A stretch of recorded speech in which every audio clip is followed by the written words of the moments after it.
I think Mission First is a wonderful way to expose the whole experience of Army athletics to the broader mission of the Academy, which is to produce leaders of character, and to let the American public know the inside information on what Army sports means to develop 21st century leaders. So when I was asked to be part of this, I was an okay athlete in high school. I wasn't certainly a star, but participated in the track team when I was a cadet. I loved Army athletics. When I was superintendent, I supported it a great deal. And the Mission First program, I think, is a wonderful way to bring to life some of the participants in the Army athletic family that means so much to the Army mission. Well, most importantly, when I went to West Point in 1961 from a small town in Ohio, I thought I understood what the Academy meant both to the Army and to the country, but not until I was there did I realize what this 47-month experience meant in terms of injecting into a person, all cadets, a core concept, a core understanding of what leadership means and the fundamental values that go into shaping 21st century leaders.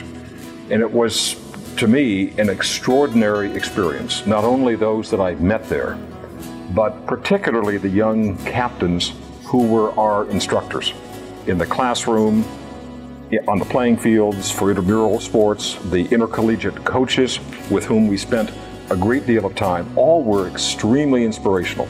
And when I left the Academy in '65, I never thought that I'd spend time in the Army.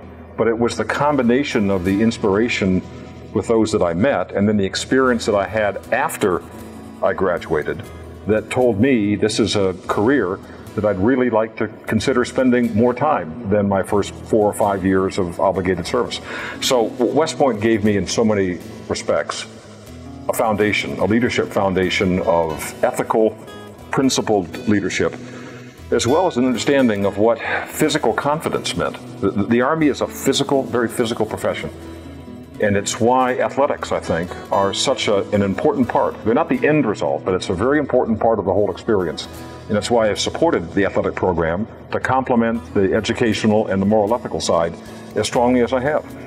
My wife and I keep very close ties to the Academy. It's hard really not to go back. I obviously was there as a cadet for 4 years, taught 3 years in the early 1970s where our first daughter was born in 1972, and then of course served 5 years as superintendent. So we get back often, and we get back in great part to try in some small way to give back to the Academy, to give back not just financially through the Superintendent's Fund, the AOG, and of course the Army Football Club and the AAA Association, but as well to give back to cadets. I talk to West Point classes frequently, especially some of the young classes that are preparing cadets for scholarship competition in the social sciences department. We've maintained a very, very, very, very close association with successive superintendents. And it's always fun, but at the same time, it's always inspirational. I go back to the point you asked me earlier about the experiences at the Academy, and it was the inspiration of the fellow cadets and classmates, plus the young officers, that just really turned me on to consider an Army career in the 1960s.